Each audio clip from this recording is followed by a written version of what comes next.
올여름 폭염으로 고생한 국민들에게 또 하나의 스트레스라고 한다면 바로 자동차 화재라고 할 수 있을 것이다. BMW 차량 화재는 관심사뿐만 아니라 향후 가져올 각종 이슈에 대한 부분도 관심의 대상이 됐다. 아직은 BMW 차량 리콜 원인과 대책에 대한 결론은 당분간 지속될 것이고 후반기에도 이슈는 계속될 전망이다. BMW는 수입차 메이커 중 2년 전만 하여도 10여 년 이상을 굳건히 1위를 지켰던 최고의 프리미엄 브랜드다. 최근 치고 올라온 벤츠 브랜드에 2년째 1위를 내주고 있지만 역시 BMW는 수입차 쌍두마차 중의 하나임에 틀림이 없다. 문제는 이번 BMW 차량 화재로 눈에 보이는 물질적인 손실은 물론 보이지 않는 브랜드 이미지에 큰 손실을 입었다는 것이다. BMW 문제는 국내 수입차는 물론 국내 메이커에도 시사하는 바가 크다. 몇 가지 측면에서 앞으로 몰고 올 파장을 살펴보도록 하자. 우선 독일사사의 위상과 명성이 예전 같지는 않을 것이라는 것이다. 한때 수입차 점유율 중 독일사사가 차지하는 점유율이 70%를 넘기기도 하였지만 이제는 그렇지 못할 것으로 보인다. 폭스바겐 디젤게이트 이후 아우디와 함께 계정 휴업 상태를 2년 지속하다가 올해부터 본격 재가동을 하였지만 예전 같지 못하다. 여기에 최근 아우디는 특정 모델을 중심으로 초할인 정책으로 브랜드 이미지에 영향을 주는 등 프리미엄의 이미지가 많아 상하고 있는 상황이다.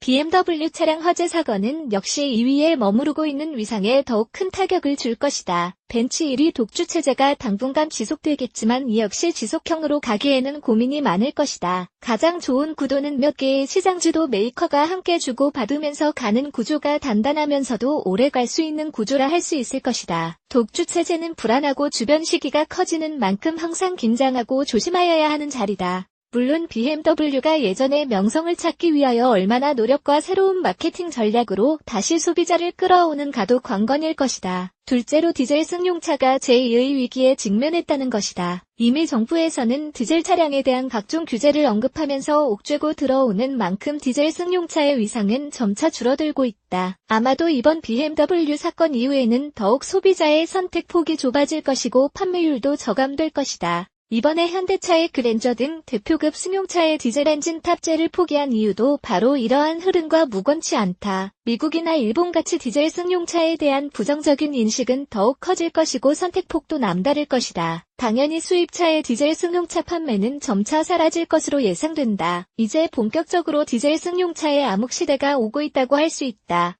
셋째로 마이너급 수입사들의 선전이 예상된다. 물론 마이너라고 하기에는 이미 위상이 좋은 메이커가 대다수이겠지만 하이브리드차가 포진한 메이커가 유리할 것이다. 결국 중간 단계인 하이브리드차가 인기를 끌 것이다. 아직은 국회 단계에서 집중론의 중이지만 일부라도 도입할 가능성이 매우 큰 시기다. 가솔린차는 괜찮지만 연비 등 한계가 있고 전기차는 보조금 지급 등 이점이 크지만 아직은 일충전 거리와 충전 인프라 등 해결하여야 할 과제도 있기 때문에 젊은 층을 중심으로 인기를 끌고 있으나 아직은 선입견이 크다. 20여 년간 개발 보급되면서 기술적 완성도 및 연비 등 소비자 니즈 측면에서도 충분히 내연기관차와 싸울 수 있는 위치가 확보됐고 따라서 토요타 및 넥서스나 포드, 제규어 랜드로버와 볼보 등이 인기를 끌 것이라 예상된다. 넷째로 이번 BMW 차량 화재로 소비자의 목소리가 높아지면서 징벌적 손해배상제 도입, 책임 소재에 대한 메이커의 입증 책임제, 집단 소송제, 리콜 등에 대한 소극적이고 수동적인 움직임이 컸던 국토교통부 등의 문제점을 개선하여 제품 결함 신고센터를 확장하고 강화하여 선진적으로 움직이는 모니터링 시스템 개축도 중요한 변화일 것이다. 다시 말하면 수입차의 위치도 이제는 근본적으로 변하여 소비자를 배려하고 보호하지 않는다면 치명적인 손실을 입을 가능성이 커지고 있다.